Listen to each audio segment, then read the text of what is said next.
টেনশনে পড়ে যায়। সেও মনে করে সাং হয়তো তাকে বিয়ে করতে আসবে না, কিন্তু কিছুক্ষণ পরেই সাং সেখানে ঘোড়া নিয়ে চলে আসে। তাকে আসতে দেখে তো জিলু অনেক বেশি খুশি হয়ে যায়। সাং তার দিকে হাত বাড়িয়ে দেয় আর তাকে সঙ্গে করে নিয়ে ভেতরে চলে যায়। এখন তাদের গার্জিয়ান, আত্মীয় স্বজন এবং প্রতিবেশীদেরকে সাক্ষী রেখে তারা বিয়ে করছিল।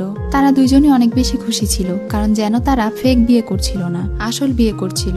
তখনই সেখানে রংঝি চলে আসে। বিয়ের নিয়ম শেষ না করে সে রংঝির সঙ্গে কথা বলতে যায়, কারণ রংঝি এখানে তার বাবার হুকুম পালন করার জন্য এসেছিল। সে তাকে বলে, তুমি পৃথিবীতে এসে একটা মানুষকে বিয়ে করছো আর বাবার অনুমতি নিবে না? বাবা তোমাকে এক্ষুনি ডেকেছে, যদি তুমি তার অনুমতি না নিয়ে বিয়ে করো তাহলে এখানে হয়তো সবকিছু ধ্বংস হয়ে যাবে। এটা বলে সে ওখানে থেকে চলে যায় আর আকাশে মেঘ গর্জন করতে শুরু করে। এটা দেখে সে ভয় পেয়ে যায়। সে তাদের সবাইকে বলে সে ফিরে আসবে। জিলুর হাতে একটা লকেট দিয়ে সে তাকে কথা দেয় আর বলে সে অবশ্যই ফিরে আসবে, কিন্তু তার বাবাকে এই বিষয়টা প্রথমে এক্সপ্লেন করতে হবে। এটা বলে সে এবং তার সার্ভেন্টরা ড্রাগন ক্ল্যানে চলে যায়। যখন সে ড্রাগন কিং এর কাছে যায় ততক্ষণে তার ছোট ভাই তার বাবার কান ভরে দিয়েছিল। তিনি অনেক রেগে তার ছেলেকে জিজ্ঞাসা করেন সে কেন ওই মেয়েটাকে বিয়ে করতে যাচ্ছিল, তার বিয়ে তো ঠিক হয়েই আছে। তখন সে তার বাবাকে বলে যদি ওই মেয়ে তাকে বিষক্রিয়া থেকে না বাঁচাতো তাহলে সে হয়তো এতদিনে মারা যেত, আর তার এই উপকারের প্রতিদান দিতেই সে তাকে বিয়ে করছিল। তখন তার বাবা বলে তোমাকে যেই ধরনের বিষক্রিয়া করা হয়েছিল সেই বিষ তো একমাত্র ইন শরীরের অধিকারী মেয়েরাই ঠিক করতে পারে।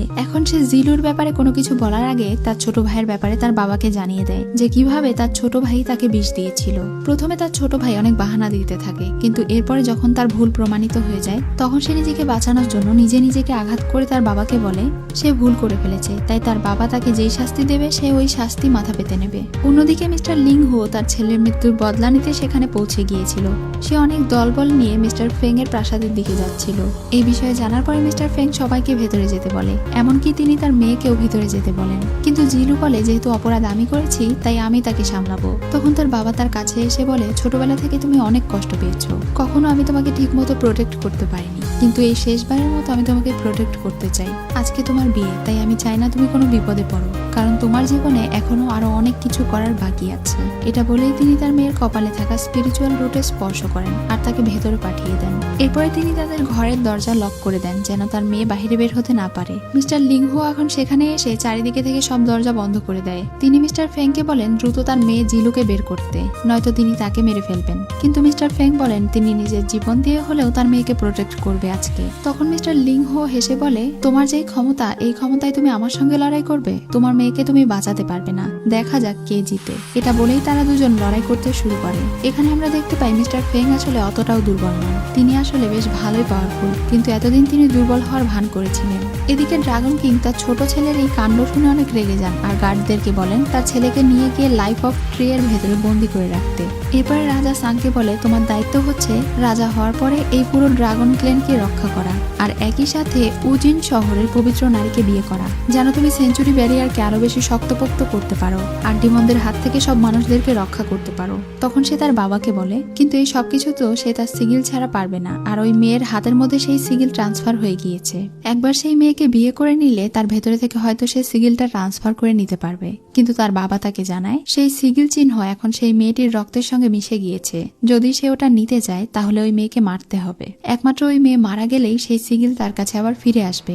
এটা শুনে তো সে এবং তার সব সার্ভেন্টরা অনেক বেশি অবাক হয়ে যায়। তার বাবা এখন তাকে বলে ওই মেয়েকে মেরে সিগিল ফেরত নিয়ে আসতে। তখন সে অনেক বেশি কষ্ট পেয়ে তার বাবাকে বলে যে এই মেয়ে আমার প্রাণ বাঁচালো, আপনি তাকে মেরে ফেলতে বলছেন? আপনি এতটা নির্দয় কিভাবে হতে পারেন?